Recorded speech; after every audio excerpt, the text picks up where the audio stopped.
Hi, hello guys, welcome back to my YouTube channel called B Vinay Hiremath, and sorry for that long gap which I was not in touch with my YouTube channel since 2 weeks, and this is the third week. So sorry for that one. I am pleading in front of you to beg. I am begging in front of you the pardon, and I am pleading for the pardon.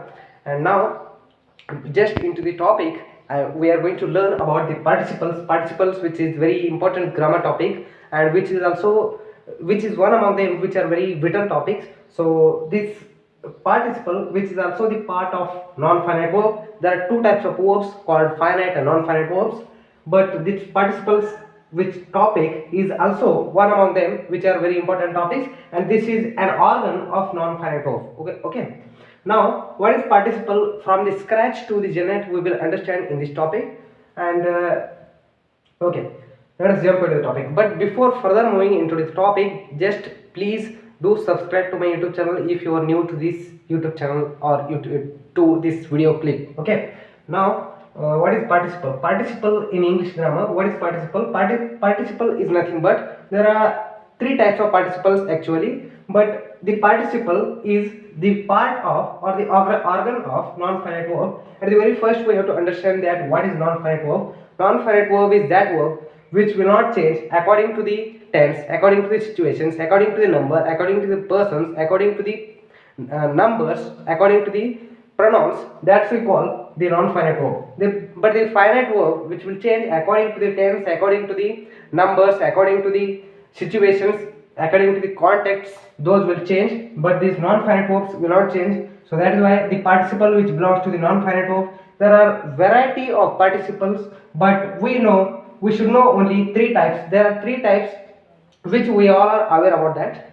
Those are the participles like present participle, past participle, and perfect participle. The third one is of course the perfect participle, not future participle, because present, past, then we know only the future, but that is not future, that is the perfect one. And we have so many instances regarding those, but I have not written here the proper word for the instance. I have not written, just for the confusion, means I have forgotten to write here, but in the short I will write here X means example. Now these are the proper instances of those participles. In participles there are three types. I have already told you, I have already announced that present participle, past participle, and perfect participle. But what are those? Those are, I think if you have understood already, the gerund, infinitive, and all other. Okay, gerund means what? Gerund is nothing but verb plus ing. The verb plus ing, wherever you see, which will appear in the first structure called the subject, in the place of subject, which will appear with ing form, the verb, that's we call the gerund. Okay, that is called the gerund noun.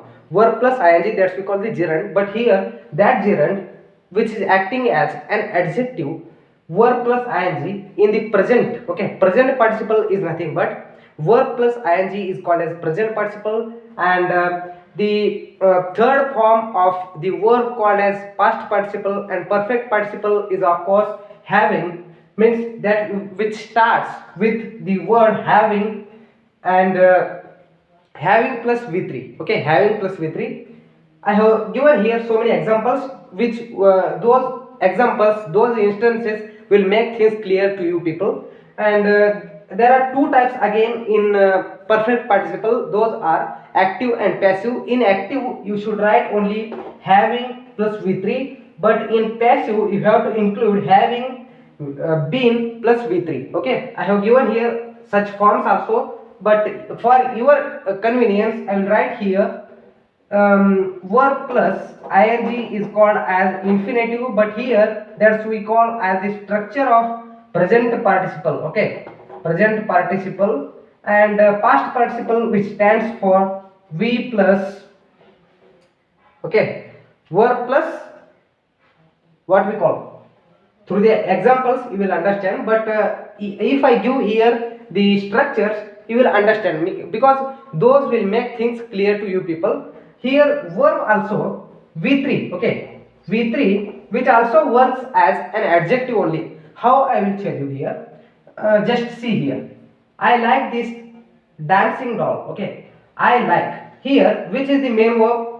main verb is the like is the main verb, and again the dancing is the verb plus ing, so that is why this is of course the gerund, but this is not gerund noun, this is gerund adjective. Okay, means of course this is not the gerund, because gerund is only acting as the as a noun, but this is not the noun, this is an adjective. So dancing doll means which describes, that's we call the adjective, which describes, that's we call adjective. So that's why this is describing the doll, means what is the doll is doing, the doll is dancing, so that is a dancing doll. Dancing is an adjective here, so that's why this is the structure of the present participle. Here one example we have understood, and second one is he jumped from a running train. Okay, he jumped from a running train. From which train he jumped? From the running train. Means running means, okay, this is the adjective here, means this is describing the train, means what the train is doing, the train is running, means that is not stationary, that is moving, that's we call the adjective here. And here the main verb is of course the jumper. Okay, jump means this is the verb, main verb, and this is an adjective. Of course this is having the ing form of verb, but this is not an ing, this is non-finite verb, that's we call the present participle, and we have given here the adjective. And third is he sold his working machine. Which machine he sold? Working machine, so that is why that is adjective. And these above showed three examples are belongs to the present participles. Now this is the turn to understand the second form of verb called as part participle, that we call the broken glass cut my foot. Okay, the broken glass. Which glass? Broken glass, because this is describing the glass. Which glass? Broken glass, so that's why this is an adjective. And cut is the what? Verb, main verb. In main verb, this verb which belongs to the regular verbs. Okay, regular means, irregular means like run ran run. Run is the irregular. For example, cut, this is the regular verb. Regular verb, in that you will not see any variations and fluctuations, but in the irregular verb you will find some fluctuations, means like variation in the understanding level, like run. Okay, run, but here this is the continuous process, this is the instant process, like cut, that is the regular. Okay, now this one fourth one example which belongs to the past participle, which we have already understood the structure of the past participle called as verb plus third form, and that which acts as an adjective. Okay, I think you understood. And the fifth one example is the burned toast tasted awful. The burned toast, burned.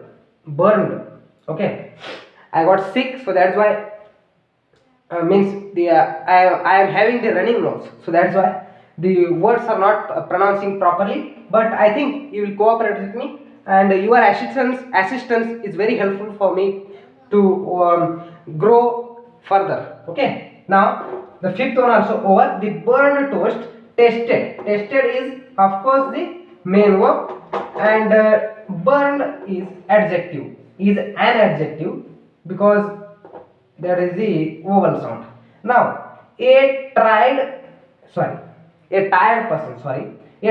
person can't be productive. Okay, can't is an adjective, main verb, means here if you don't find any main verbs, then these modal verbs and auxiliary verbs will take the place of main verb. Okay, that we have to keep in your mind.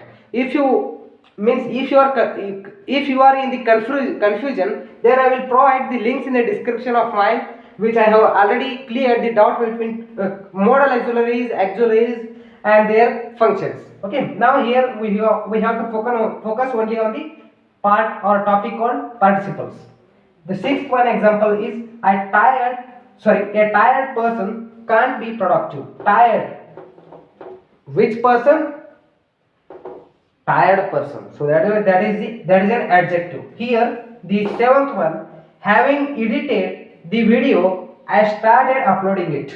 Okay, having edited the video, I started uploading it.